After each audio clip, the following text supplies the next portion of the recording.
I thought the relatively simple lines of this Art Deco lounge chair would make a great subject for a 10-minute drawing exercise. In fact, I'm sitting on it right now while I record this.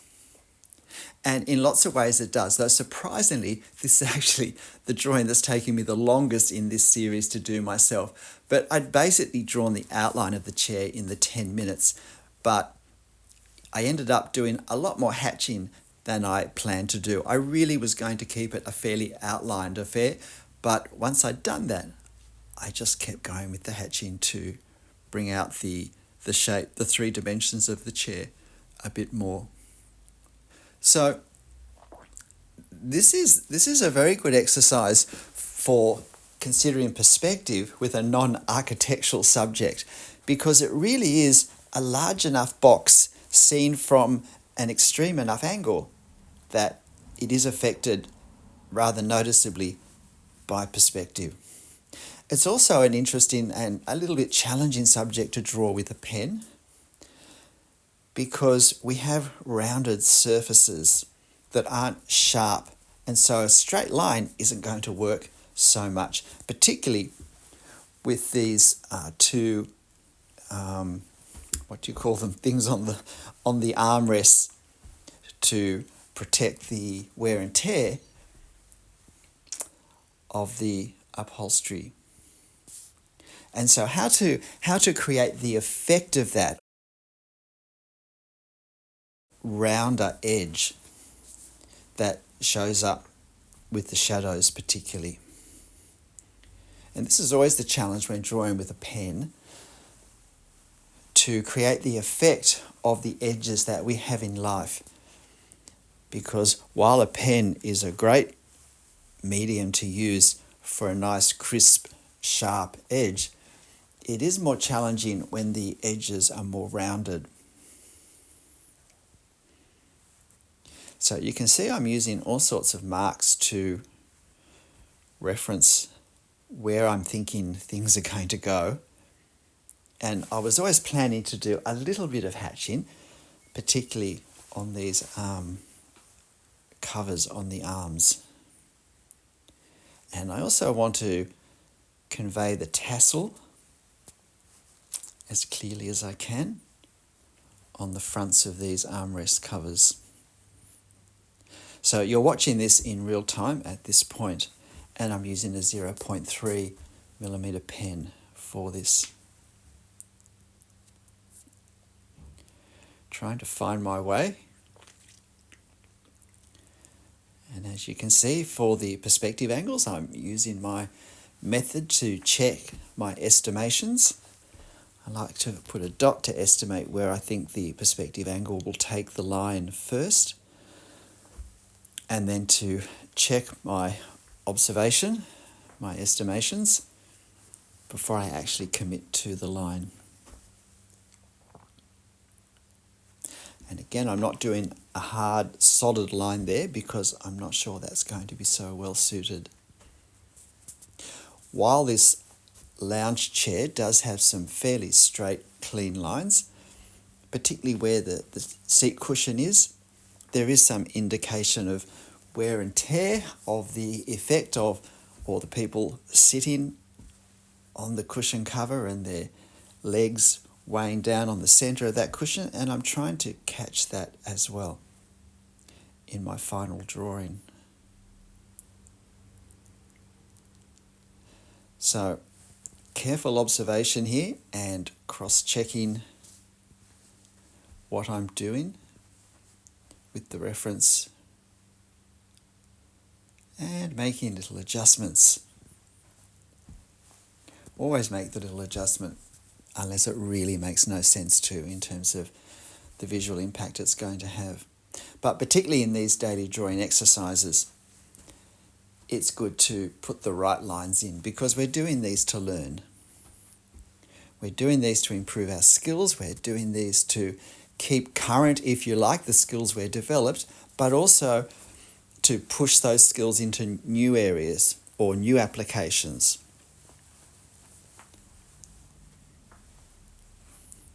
And we don't do that by being hesitant.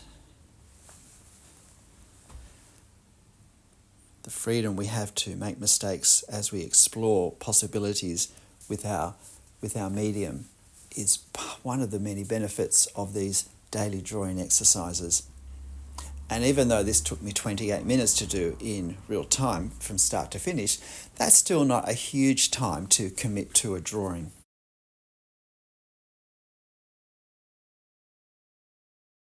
In some ways, I feel like I did this a little bit slower than usual. I think because it is a relatively simple subject, in my mind, that actually makes it more challenging, more difficult, because there is less to reference, and it's harder to therefore work out where does this end, particularly at the start. How far across do I take these lines, for instance? How wide do I make it in relation to what I've already drawn?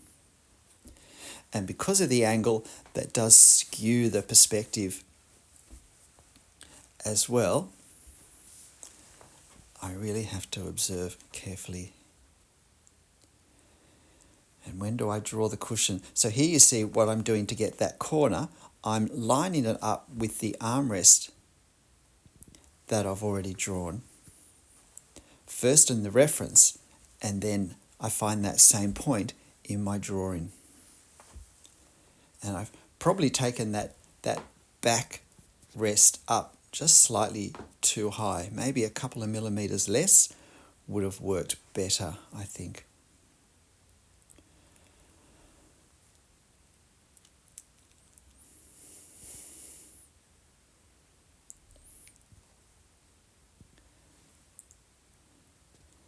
Now again, with this cushion, you notice I haven't just drawn a line along the top and down the side to enclose the shape of the cushion, because that's not going to create the effect of this crumpled cushion.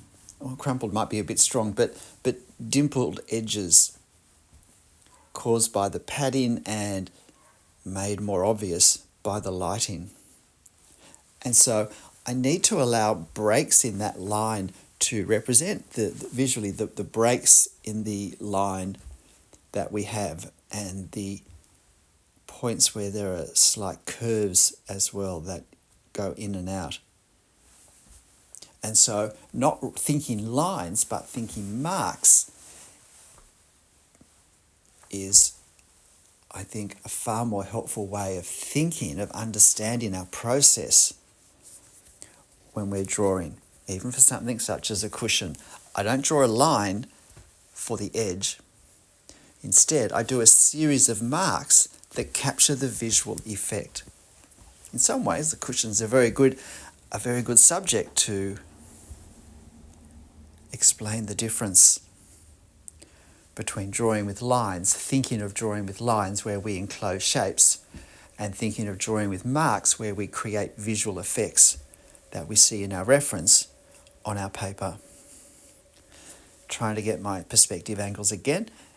And I'm very much aware that these 4 lines, in effect, that link the two armrests together, they do follow the perspective angle principle, that as they move in one direction, the angle changes. In this case, as they move upwards, the angle becomes flatter and flatter as it moves up towards eye level.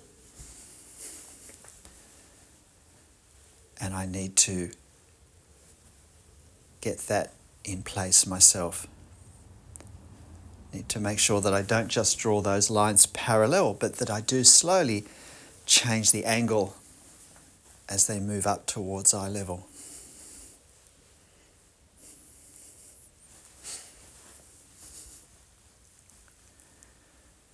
I actually painted this chair in a very early painting that I did, and now I've drawn it.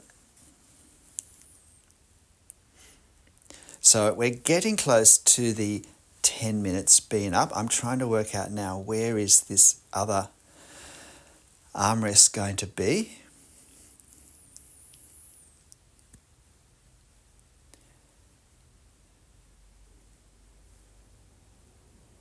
I really did slow down at this point.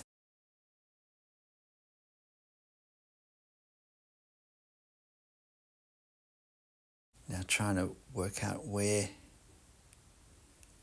these lines will go. And now visualizing that, and am I happy with that? Well, I'm happy enough with it.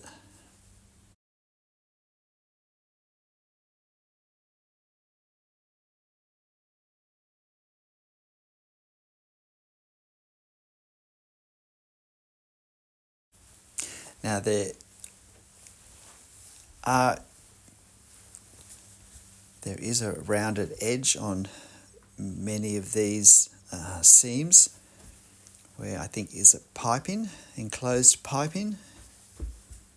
At any rate, that does give a different effect to if it was just a normal fabric seam. Puts more emphasis, and therefore I want to capture that as well. So we've now gone up to, I think this is actually 8 times drawing speed. So if you want, you can slow it down to a quarter of this video speed and see it much closer to real time, or you could slow it just to half time to watch it. Still faster than real time, but a lot slower than this. So here you see the effect, the difference that the hatching makes. And notice the hatching on these armrest covers on the edge. Again, I make sure I don't create a really sharp effect with how my hatching lines up on the corner. I create enough variation to soften the sharpness that would otherwise be there. And then I spent quite a lot of time hatching this side. And look, honestly, if you look at my reference, you can see that I've come out too wide at the very top of the arm at the back. And I've curved it round more than the effect is in real life. From this angle, you actually can't really see that curvature in the photo particularly. In life, it's a little bit more obvious. But again, I was drawing from what I knew rather than from what I was seeing. And we're just about done.